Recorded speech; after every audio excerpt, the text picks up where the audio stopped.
सखी सावली काव्यांजली। आपण आपल्या नात्याची नव्यानं सुरुवात करूया का? म्हणजे आपण एकमेकांचे जोडीदार आहोत, त्याचबरोबर जर मित्र झालो तर म्हणजे पुढचं सगळं सोपं होईल। तुम्हाला काय वाटतं?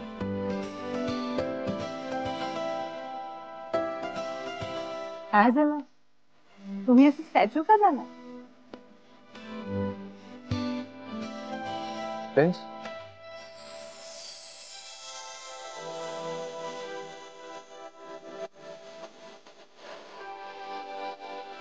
Friends, statue.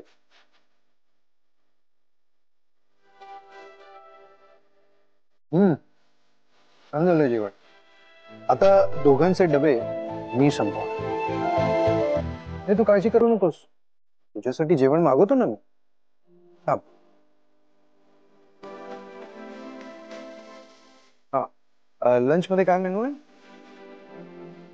ओके, ठीक आहे, मी सांग।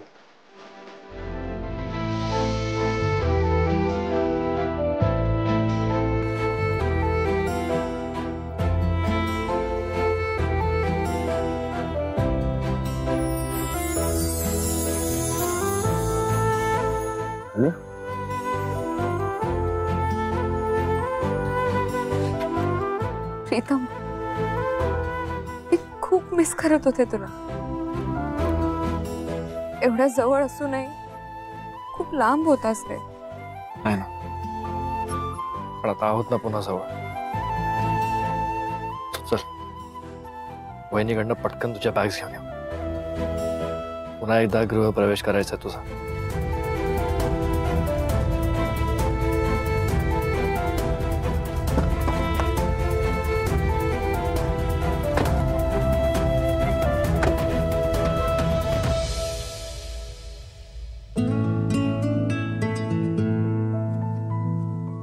प्रीतम, आता सगळं चांगलं झालं।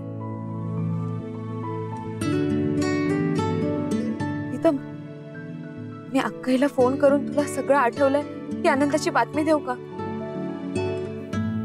ती खूप काळजीत होती। चालेल ना? चालेल नाही, धावेल। चला।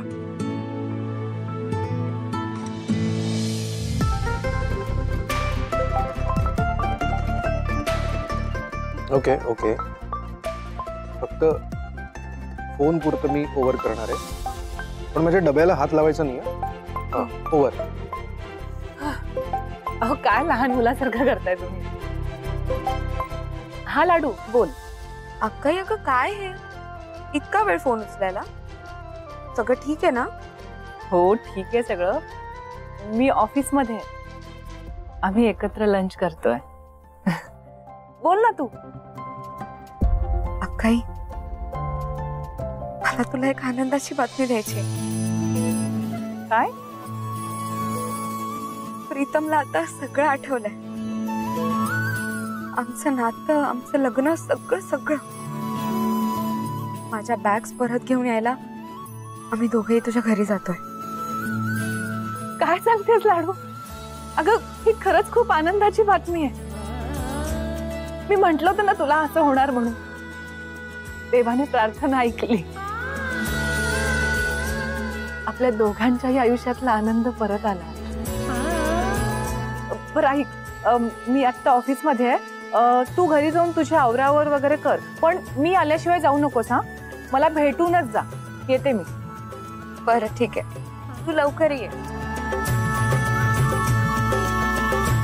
देवा, तुझे आभार कसे मानू कळतच नाहीये मला। काय झालं तरी काय? अहो, आपल्या प्रीतमला सगळं आठवलंय। हो, ती दोघं आता आपल्या घरी येतात सामान वगैरे घेऊन जायला। मी लवकरच घरी जाईन म्हणते। ओके।